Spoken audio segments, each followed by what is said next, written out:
get your paper and pen ready, and look forward to speaking with him, connecting with them, and I appreciate his time. That's one thing that we can never get back. You know. Uh, Hey guys, what's going on? Hey Travis, what's going on? Just out here enjoying sunny California. Very nice, Travis. How about you guys? I'm pretty good. I'm actually in Lima, Peru, Oh, nice. and I'm the founder of AMZ Snagger, which is the product research tool that our community uses to find profitable products on Amazon that sell Very within a cool. few hours. And we're launching an NFT as well, so we would like your input as far as where you see the trend for NFTs going, as opposed to where it started. Yeah. Sure. Well, first, it's great to be here with everyone in the community, and you guys, thank you for inviting me on. It's a huge honor to be on with you guys. I mean, the NFT space is crazy, right? I mean, you go all the way back to CryptoPunks, which I minted one of the original CryptoPunks, but sold it way too early. Wow. And Nice. then you have Bored Apes. And so I think early on it was just establishing the idea of an NFT, right? Like the technical aspect of NFTs have been around forever. The coding aspect, you go all the way back to starting video games where you could unlock upgraded skins and things like that. Technically, those were NFTs clear back then. What's unique about the NFT market today is with the emergence of crypto and blockchain, you were able to take that technical coding and overlay it with blockchain, which now makes it transactable, right? And that's what's cool about where we are today, is now you have this transactable ability to not only own something, have it unique, but then because of blockchain and cryptocurrency, you can transact that. And so with the market where it's been, I mean, I think it's like every market, you have those legacy brands that get established, they build community, like Bored Apes, CryptoPunks and Mutants and those things. And then from that, you kind of had this rush on the market where everyone was just throwing out NFTs. And now what I think you're going to see really over the next 12 and 24 months is you're going to see the demand of the marketplace for true value, right? You're going to see the demand of the marketplace for somebody just can't say I'm launching an NFT and we're going to host an event and or we're going to throw a cool party or whatever. So what you're saying is that they want NFTs with actual utility, correct? Absolutely. So all you got to do is think about yourself, right? Like at the end of the day, the speculative aspects, unless you're a famous artist, because I don't think the NFT market's not going to be as narrow as it is today, right? NFT is going to be real estate. NFT is going to be communities. NFT is going to be asset driven. NFT is going to be music. NFT is going to be watches eventually, because at the end of the day, it's a simple way to document ownership and make it transactable in a less fraudulent way. And so when you talk about NFTs relative to what we see happening today, like when you really think about what's brilliant with what Gary Vee did with VeeFriends, right? Gary Vee has his brand. Gary Vee does the things that he does to build his brand. And without having to go do a capital raise and give away equity in his company, through VeeFriends, he in essence gave away equity. What he allowed his community to do was become active holders of assets that tie back to the value of the community.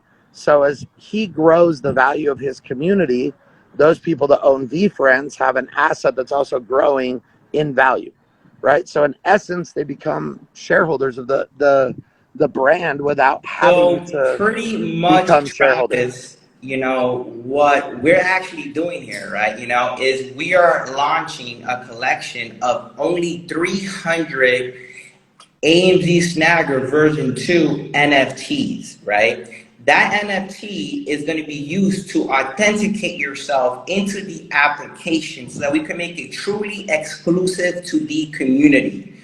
There are 300,000 Amazon sellers that are third-party sellers. So in order for us to give our community true value and not overly saturate the market, we decided to pair our software with an NFT that we are actually launching. And then the community gets to appreciate that NFT when it launches. If they want to list it on OpenSea to give somebody else a seat into our community, they're able to do that as well. Sure. What's your take on that? I mean, it sounds great. I don't know enough about your tech or anything to necessarily comment it, but the functional application of what you're saying relative to NFTs and giving limited access to something, and then somebody having the ability to sell that limited access to somebody else who might want it. Like, yeah, it's a great application of the aspects of what NFTs can be used for, and it creates value that's easily transactable, and it creates the ability for communities to participate, right? At the end of the day, now, before, when Vanyar Media grew in value, Gary benefited, but now his community, which are the active people following him on social media and everything else, now as he grows that, because the demand grows around him and there's a public marketplace, right? Like, that's what makes NFTs cool, is having marketplaces like OpenSea where the public can speak, right? The public can dictate value. You saw that with Bored Apes, right? Bored Apes floor went way up.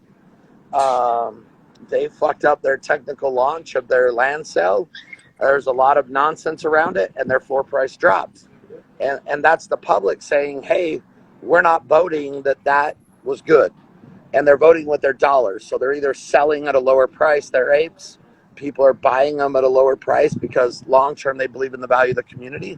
But at the end of the day, that's kind of what's cool about it, is this free marketplace where people are able to vote with their dollars and their willingness to sell the asset at a certain price, or they're willing to buy the asset at a certain price. And that's a reflection of the overall value that's being given by the community, right? Yes. I have a quick question, Travis. Um, when you launched your NFT project, I think what separated you was you gave your community the voice, right? And then also you were giving back to a cause, if I'm not mistaken. Is that correct? Yeah, so there was a few things that were pretty unique about ours. Number one, we built the first affiliate smart contract so that we could track and reward Okay. people for contributing to the community, right? If you're going to invite other people to the community, we're going to track that, we're going to reward it. Number two, we were very transparent with our roadmap and our use of proceeds. At the end of the day, what the community was buying was the artwork, but we were also very clear in how we as the community managers intended to use those proceeds. And what we really coined was a phrase, reciprocating contribution, right? So if somebody's willing to buy into our community, what are we as community managers willing to do with those proceeds to reciprocate a contribution back to those members? So in the case of ours, we airdrop what we call reflections. We do it in Ethereum. It's rewards back to the community. It's been very lucrative for the people that hold our NFT, because at the end of the day, we've been good stewards of those dollars that we collected on the sale of the art. And then the other thing that we do is we have a perpetual do good fund where we take a portion of everything. And we're coming up on the end of our first quarter, but we built a DAO. That DAO will allow our community to nominate projects in 3 categories for, Mother Earth, for mankind, and for our animal friends. And then Amazing. from those nominated Amazing, projects, the Travis. community will vote on the top one in each of those categories. And that perpetual DAO will use the funds to Wow. benefit those causes. So Wow. at the end of the day, like, for us, it was about building a true community, people that wanted to do good, impact the world, and also, do good for themselves. Like, there's nothing wrong in life with wanting to do good for yourself and your family. But our vision was always keeping in mind something bigger than that as well. And so that was a big part of it. But, right now we have an agency. We're helping probably 7 different communities Yes. or big influential brands conceptualize their Web3 Okay. architecture and how they want to leverage metaverse and Web3 and NFTs to Amazing. add strength to their community. Because at the end of the day, if you're going to go, like you said, you guys have the app, you have things that people can access, you might as well make the access transactable so that the people who are buying it now have something that they can monetize as well. It gives value back to them that they can go monetize in the open public market as long as your brand, your community creates enough demand that people want it. Now you're creating for your community something that's transactable and that can have appreciating value for them in the long term. 100%, and how we see it, right?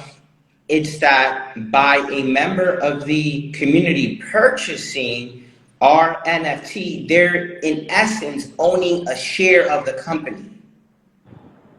Yeah, I mean you have to use it in essence very loosely, right? But what they're owning is something that has tangible value that ties to the brand value of your community. So if your community becomes more valuable and they have it's like gold, right? Like gold, platinum, whatever, finite resources. It's why Bitcoin will continue going up because there's a limited supply. So if there's something Back that to your flow community model. has that has value to people in the public and there's a demand for it and there's a finite amount of those available and somebody has the ability to buy one of those, ultimately it's inevitable that it will have an appreciating value because there's only a limited supply, right? Yep, Got you, got you. 100%. And then just so the people watching, your project it was Meta Bounty Hunters? Yeah, Is that it? metabountyhunters.io is the website for the NFT.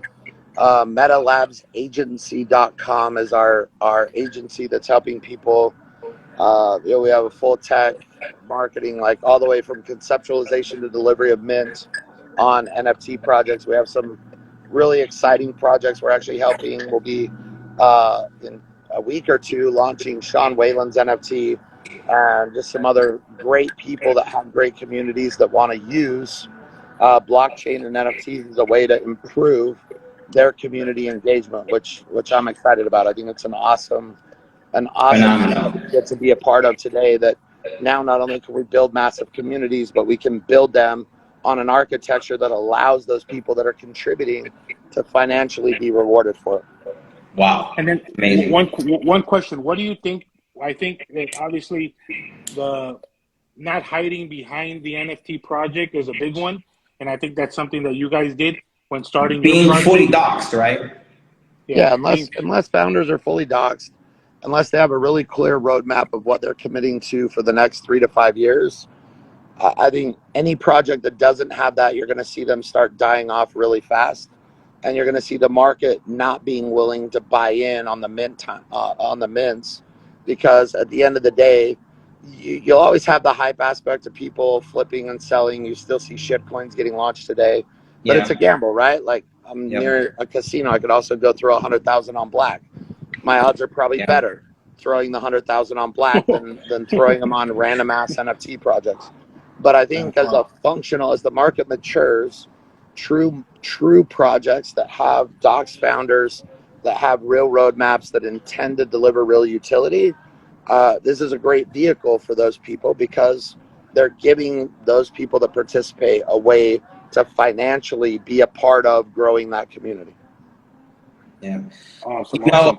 I believe that, one day, your house deed will be an NFT. No I believe question. one day your medical records will be an NFT where, let's say you're in Africa and you got sick, they Did you could listen to instantly. me on stage and you stole my speech or what, bro?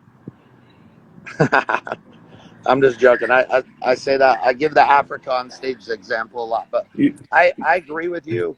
It's like saying that the banks want to adopt crypto or blockchain. It's a stupid statement because it's a better technology. Whether you like Bitcoin or Ethereum doesn't matter. You don't have to like Bitcoin or Ethereum. You don't have to like CryptoPunks or Bored Apes. But at the end of the day, blockchain and the technology that NFTs are built on top of with smart contracts and the documentation of ownership is just a better technology. So eventually, yes, everything will go there. Whether I'm not obviously I'm a huge proponent of Bored Apes. I own a lot. I'm a huge proponent of Bitcoin.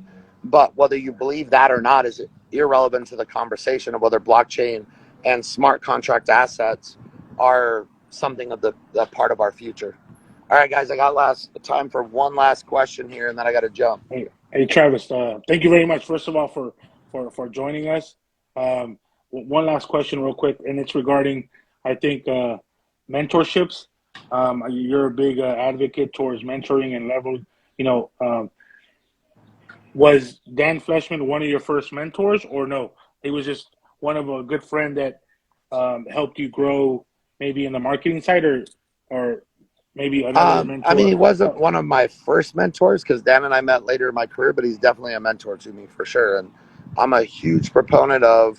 I'm a paying member of Andy Frisella's Oh, mentorship program. I'm a paying member of Sean Whalen's mentorship program. I'm a paying member of Jimmy Rex's mentorship program. I don't have the time to attend every call they do every week, but I'll be on one of them at least every month. And I'm a paying member of Dan Fleischman's Avengers Group and 100 Million Mastermind. So, yeah, oh I'm man, a huge proponent that people yeah. that don't invest in themselves are never going to progress in life, and that you should constantly, like, I think people think there's some negative connotation to paying to be around good people. I have no shame in paying to be around somebody that I admire and respect. And then ultimately, whether I develop a friendship with them or not is irrelevant. But I think it's dumb people that are short sighted, like, I'm not going to pay to be around that guy. I should just be here. No, you should pay. You should value people's time. You should value people's contribution in the marketplace and their value that they can give. And I think people that aren't constantly investing in themselves, and you can't just invest in yourself by reading books. If you're not putting your money out to invest in yourself, you don't value it the same. And I think people that don't do that are short-sighted, and it limits their ability to grow and how fast they can grow by being around just good people. Thank you. Hey, thank you very much, Travis. I know your time Yeah, is valuable. appreciate it, Hey, guys. kid. Thank you Thank you for so much. Thank you inviting very me much, on. Travis. It Have a was good one, great brother. to meet Be you safe. guys in the community. Thank you very much.